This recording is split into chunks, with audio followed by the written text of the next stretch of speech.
Maoist party కార్యదర్శి Basavaraj encounter తర్వాత మా పార్టీలో పెద్ద ఎత్తున ఒక కుదుపు వచ్చిందని, ఆల్మోస్ట్ ఒక భూకంపం లాంటి పరిస్థితి వచ్చిందని పోలీసులకు లొంగిపోయిన డాక్టర్ శుక్లాల్ జుర్రీ చెప్పాడు. శుక్లాల్ జుర్రీ మాడియా తెగకు చెందిన వ్యక్తి. ఆయన ఒక ఛానల్లో ఇంటర్వ్యూకి ఇస్తూ చాలా విషయాలు చెప్పాడు.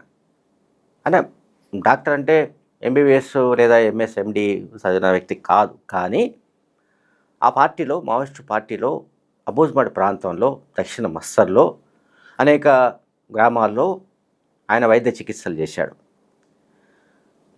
ఆయన ఈ మేరకు ఆయనకు మొదటి నుంచి కూడా చదువుకునే రోజుల నుంచి 6వ తరగతి 7వ తరగతి చదువుకున్నాడు. అతనికి ఏంటంటే వైద్య వృత్తి పట్ల మొదటి నుంచి కూడా ఆయనకు ఒక బాగా ఇంట్రెస్ట్ ఉన్నట్లుగా మావోయిస్టు పార్టీ గుర్తించింది.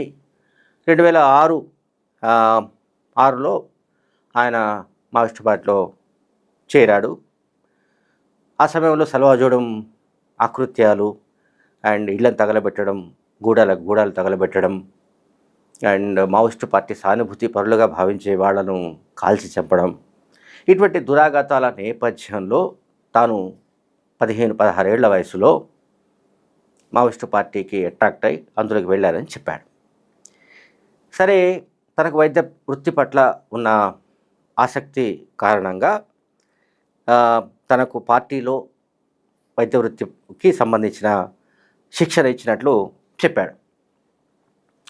అంతకుముందు ఒకసారి అరౌండ్ 2007 ప్రాంతంలో బాసింగం అనే ఏరియాలో తాను ప్రజా మిలీషియాలో పనిచేస్తున్న సందర్భంలో అనూహ్యంగా పోలీసులు ఎదురుపడ్డప్పుడు తనతో పాటు మరికొంతమంది, మేమంతా సివిల్గానే ఉన్నాము, మా దగ్గర ఏమి ఆయుధాలు కూడా లేవు.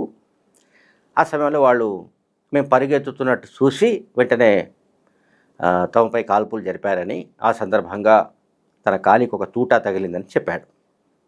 జగ్గుదాదా అనే మరొక కామ్రేడ్ తనను తీసుకువెళ్ళి చికిత్స చేయించాడని చెప్పాడు. అడవుల్లో ఆల్మోస్ట్ 3 నెలల పాటు తాను చికిత్స తీసుకున్నట్లు డాక్టర్ శుక్లాల్ జుర్రీ చెప్పాడు. అతనికి జనతన సర్కార్ అంటే మళ్ళీ మనం దాని గురించి డీటెయిల్గా చెప్పుకుందాం. ఇప్పుడైతే షార్ట్గా చెప్తాను. అంటే మావోయిస్టు పార్టీ సమాంతర ప్రభుత్వం ఏర్పాటు చేసే క్రమంలో జనతన సర్కార్ పేరిట ఒక ఆల్టర్నేటివ్ గవర్నమెంట్ని ఏర్పాటు చేయడానికి ప్రయత్నించింది. ఇది చాలా లిమిటెడ్ ఏరియాలో అయినప్పటికీ జనతన సర్కార్ అనేది చాలా పాపులర్ అయిన సంగతి మనకు తెలుసు. అయితే జనతన సర్కార్ పేరిట ఆసుపత్రులు, జనతన సర్కార్ పేరిట స్కూళ్ళు ఇవి నడపడం, అట్లాగే అగ్రికల్చర్ గురించి వాళ్ళు ట్రైనింగ్ ఇవ్వడం, ఇవన్నీ జరిగాయి. సో ఇప్పుడు పోలీసులకు లొంగిపోయిన శుక్లాల్ జుర్రీ ఏం చెప్తున్నాడంటే, డాక్టర్ శుక్లాల్ జుర్రీ అంటారు, ఆయన ఏం చెప్తారంటే, జనతన సర్కార్లో డాక్టర్ కల్పన అనే ఒక మావోయిస్టు ఉండేవారని, ఆమె తనను ఆల్మోస్ట్ ఒక డాక్టర్గా తయారు చేశారని చెప్పాడు. అట్లాగే 2007 మార్చ్ ఏప్రిల్ మే 2007లో అంటే 18 ఏళ్ల కిందట డాక్టర్స్గా అంటే క్వాలిఫైడ్ కాకపోవచ్చు మేము, కానీ మినిమం అంటే ప్రాథమిక చికిత్స చేయడం కానీ, లేదా కాల్పుల్లో ఇతరత్ర కూడా గాయపడ్డ మావోయిస్టులను ఎట్లా బ్రతికించుకోవాలి, ఏ రకమైన ట్రీట్మెంట్ ఇవ్వాలి అనే దానికి సంబంధించి మాకు ఒక శిక్షణా శిబిరం నిర్వహించారు అడవుల్లో. ఆ శిక్షణా శిబిరానికి పశ్చిమ బెంగాల్కు చెందిన డాక్టర్ శంకర్ వచ్చి తమకు ప్రాక్టికల్స్ కూడా నేర్పాడని డాక్టర్ శుక్లాల్ జుర్రీ చెప్పాడు. అయితే ఆ శంకర్ మావోయిస్టు పార్టీకి సంబంధించిన వ్యక్తియా లేకుంటే మరొకరా ఏమిటనేది తనకు తెలియదని అని చెప్పాడు. అట్లాగే మరొక సందర్భంలో ఇంకొక ట్రైనింగ్ క్యాంపు 2010లో జరిగిందని, అంటే మెడికల్ ట్రైనింగ్ క్యాంప్. ఈ ట్రైనింగ్ కూడా 4 నెలల పాటు జరిగిందని చెప్పాడు. 2010లో అంటే 15 years క్రితం. అప్పుడు ఢిల్లీకి చెందిన డాక్టర్ రఫీక్ హాజరైనట్టు చెప్పాడు. ఈ రఫీక్ అయినా, డాక్టర్ శంకర్ వెస్ట్ బెంగాల్ అయినా ఈ పేర్లు ఒరిజినల్ కాకపోవచ్చని కూడా అతను చెప్పాడు. అంటే మావోయిస్టు పార్టీ వీళ్ళను రప్పించింది అడవుల్లోకి. బట్ వాళ్ళు వాళ్ళ ఒరిజినల్ పేరు కాకుండా వేరే పేర్లను చెప్పినట్టుగా మనకు కనిపిస్తుంది. అట్లాగే అబూజ్బడ్ ప్రాంతాల్లో మావోయిస్టు పార్టీ ఆయుధ కర్మాగారాలు ఏర్పాటు చేసుకున్న దాని గురించి అండ్ సాయుధ భద్రతా బలగాలు దాడి చేసే తప్పించుకోవడానికి ఏర్పాటు చేసుకున్న సొరంగాలు, బంకర్స్ గురించి కూడా ఆయన చెప్పాడు. అట్లాగే తనకు ఈ వైద్య వృత్తి పట్ల ఉన్న మక్కువ అనండి, దాని పట్ల ఉన్న ఆసక్తి, దీన్ని గమనించిన పార్టీ అగ్రనాయకత్వం తనను వేరే మరో సిటీకి పంపించాలని కూడా ఒక దశలో అనుకున్నారు. కానీ అది మెటీరియలైజ్ కాలేదని కూడా అతను చెప్పాడు. నేను లొంగిపోయే నాటికి డివిజనల్ కమిటీ సభ్యునిగా లొంగిపోయినట్టు చెప్పాడు.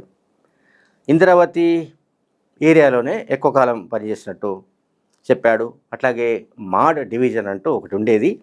మాడ్ డివిజన్ సంబంధించిన జంతర సర్కార్ కమిటీలో పర్టికులర్గా మెడికల్ యూనిట్ అంటే ఆసుపత్రికి సంబంధించిన ఇన్ఛార్జ్గా తాను పనిచేసినట్లుగా కూడా అతను చెప్పాడు. ఎవరు? డాక్టర్ శుక్లాల్ జ్యూరీ. సోను దాదా గురించి కూడా కొంత చెప్పాడు. సోను దాదా అంటే మనందరికీ తెలుసు, మహారాష్ట్ర పోలీసుల ముందు లొంగిపోయిన గత అక్టోబర్ 16 అనుకుంటా బహుశా ఆ రోజు లొంగిపోయిన మావోయిస్ట్ పార్టీ పొలిట్ బ్యూరో సభ్యుడు మల్లోజుల వేణుగోపాల్ అలియాస్ సోను అలియాస్ అభయ్. ఆయన దగ్గర పనిచేసే గార్డు రసూల్ కూడా తనకు చాలా విషయాల్లో పర్టికులర్గా మెడికల్ సంబంధించిన ఇష్యూస్లో మెళుకువలు ఆయనకు బాగా తెలుసా, నేర్పాడని కూడా చెప్పాడు. తాను కలిసిన వాళ్ళలో అంటే పార్టీకి సంబంధించిన అగ్రనాయకుల్లో రాజు అంటే కోసా దాదా అంటారు. ఆయన వచ్చేసి ఒరిజినల్గా కడారి సత్యనారాయణ రెడ్డి అండ్ తర్వాత కట్ట రామచంద్ర రెడ్డి, తర్వాత హిడ్మా, సోను దాదా అంటే మల్లజ వేణుగోపాల్, వీళ్ళని మాత్రమే తాను కలిసినట్లు చెప్పాడు. అట్లాగే అసలు వైద్య రంగానికి సంబంధించి అంటే చికిత్సకు సంబంధించిన